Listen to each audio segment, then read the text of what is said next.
Phone call. Oh, okay. Timely, right.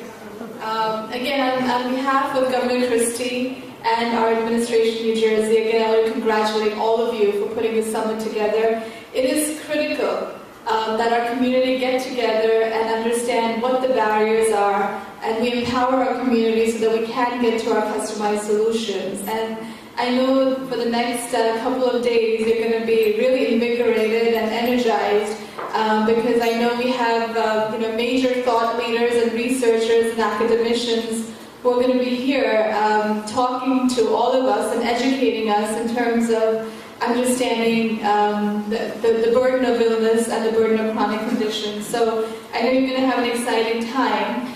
I also want to thank Sangeeta, and it's my first time of meeting her, but she's really left a great impression in my office, and I know she is your fearless leader, and her commitment and passion is what's needed to move things forward.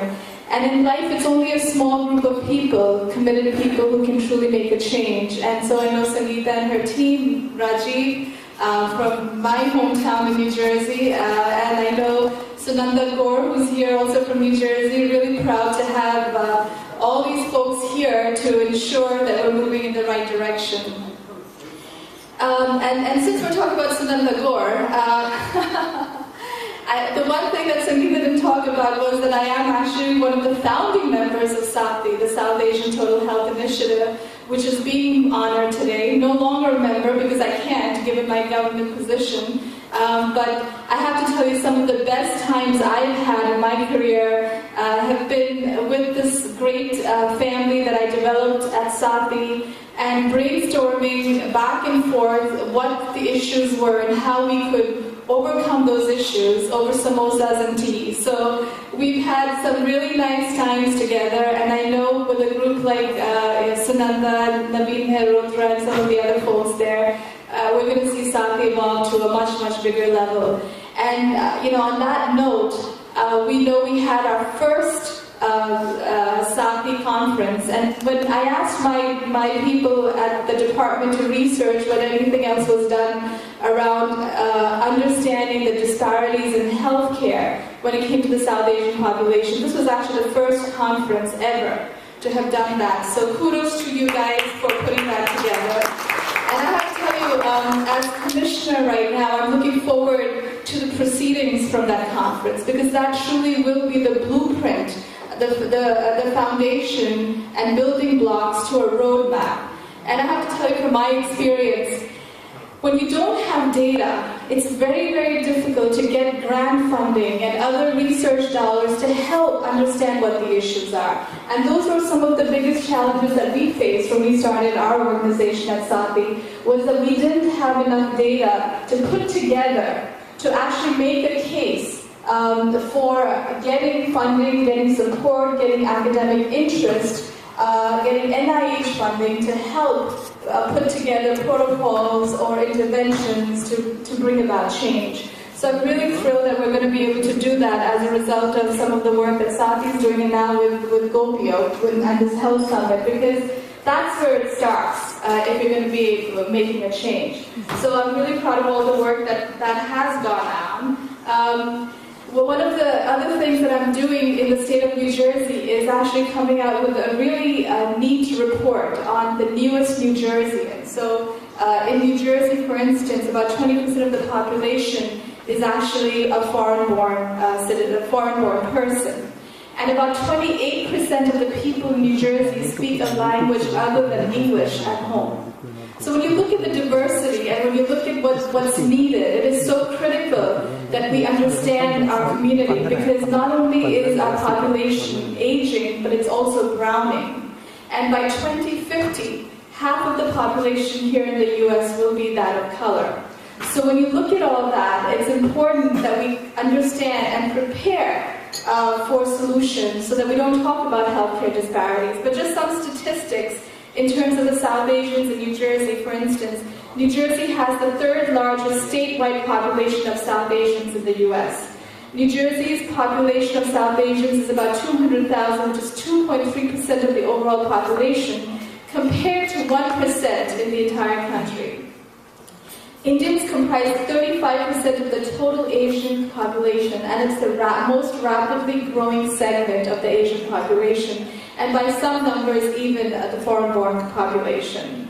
And over the past 8 years, from 2000 to 2008, our population has increased by 50%. So the good thing is that we are playing a critical role, and we see us in empowering roles and ability in situations where we can make change, and we are at those decision points with the ability to do so. And so it's important that we continue doing that as a community in order to address the various issues that we're talking about. The other interesting finding based on evaluating the report is that when New Jerseyans, the foreign-born New Jerseyans, come into New Jersey, and I don't think it's any different from any other part of our country, for the first 10 years they're pretty healthy. And there's a phenomenon called the healthy immigration or healthy migrant population. It's after 10 years when we start adapting to the lifestyle here, the food, the exercise, the risky behavior, alcohol, smoking, that our risk factors not just go up, but actually go up 2 or 3 times because of the environmental factors. So those are interesting statistics that I think you're going to be delving on a little bit more during the course of the next 3 days. And so with that, I do want to, again, thank you all. It's going to be a great couple of days. I know a lot of interesting things coming out, which I know will help me in my role as we continue to dedicate more resources for the Asian Indian population in New Jersey. But again, it's going to spill over to the neighboring states. In addition to the South Asian population. And with that, I do have a letter that I'd like to read. Greetings from our Governor, Chris Christie. Dear friends, on behalf of the state of New Jersey, I'm pleased to extend greetings and best wishes to the Global Organization of People of Indian Origin and everyone attending the first annual Health Summit. Since its establishment in 1989, the Global Organization of People of Indian Origin has worked towards the promotion of interests and aspirations of its members around the world. Through encouraging the common cultural heritage shared and mobilizing financial, intellectual, and professional resources, GOPIO fosters the mutual development and advancement of individuals of Asian Indian ethnicity abroad. I commend all those affiliated with GOPIO for working to improve the health of the community by raising awareness of crucial health issues and promoting preventative practices through its first annual Health Summit.